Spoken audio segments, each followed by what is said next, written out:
పెళ్ళైనా పండగైనా వేడుక ఏదైనా పట్టుచీరల ప్రత్యేక వేదిక వారాహి సిల్క్స్.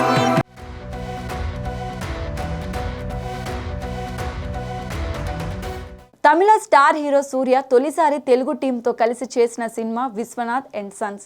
నిన్న టీజర్ విడుదల చేశారు. సార్, లక్కీ భాస్కర్ వరుస సక్సెస్లతో దూసుకుపోతున్న దర్శకుడు వెంకీ అట్లూరి మరోసారి కోలీవుడ్లో అడుగు పెట్టబోతున్నారు.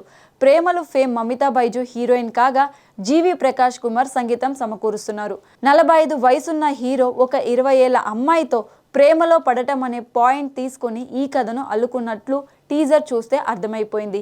ఇక్కడే ఉంది అసలైన ట్విస్ట్. 1991లో సుప్రసిద్ధ దర్శక నిర్మాత యశ్ చోప్రా లంహే తీశారు.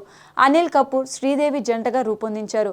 ధనవంతుడైన హీరోని ప్రేమించిన హీరోయిన్ వేరే పరిస్థితుల వల్ల ఒక పైలట్ని పెళ్లి చేసుకుంటుంది.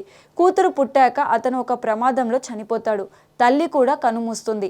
ఆ బిడ్డ పెద్దయ్యాక హీరోని కలుస్తుంది. ఇద్దరి మధ్య బోలెడు ఏజ్ డిఫరెన్స్ ఉన్నా అతన్ని ప్రేమిస్తుంది. ఇక్కడ మదర్ డాటర్ ఇద్దరి పాత్రలను శ్రీదేవినే పోషించారు. ఆడియన్స్ ఈ పాయింట్ ని డైజెస్ట్ చేసుకోలేక లంహేని తిరస్కరించి డిజాస్టర్ చేశారు.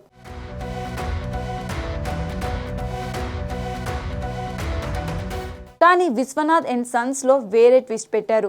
సూర్య అంత వయసు వచ్చినా ఎందుకు ఒంటరిగా ఉన్నాడనే ప్రశ్న మిగులుస్తున్నారు. అతని ప్రేమించే టీనేజ్ అమ్మాయిని భార్య పోలికల్లో కాకుండా వేరే హీరోయిన్ని పెట్టడం ద్వారా వెంకీ అట్లూరి తెలివైన పని చేశారు. అంటే యశ్ చోప్రా ఏదైతే పొరపాటు చేశారో దాన్ని వెంకీ రిపీట్ చేయలేదు. అయితే పాయింట్ పరంగా రెండిటి మధ్య పోలిక అయితే ఉంది. కాకపోతే కొంచెం టాప్గా అనిపించే ఈ సబ్జెక్టుని ప్రేక్షకులు కన్విన్స్ అయ్యేలా ఎలా చూపిస్తారనేది ఆసక్తికరంగా మారుతుంది. సూర్య తల్లిగా రాధికా శరత్ కుమార్ నటించారు.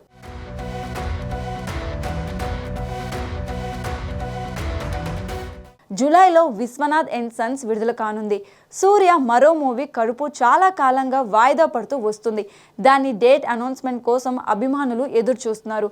ఏది జరిగినా కేవలం 2 నెలల గ్యాప్లోనే సూర్య 2 సినిమాలు రిలీజ్ అయ్యేలా అవకాశాలు పుష్కలంగా కనిపిస్తున్నాయి. విశ్వనాథ్ అండ్ సన్స్ హిట్ కావడం సూర్యకు చాలా అవసరం. ఎన్నో ఏళ్లుగా హిట్ లేకుండా అభిమానులను తీవ్రంగా నిరాశపరుస్తున్న సూర్య ఈసారి బలమైన కంబ్యాక్ ఇవ్వాలని మూవీ లవర్స్ కోరుకుంటున్నారు.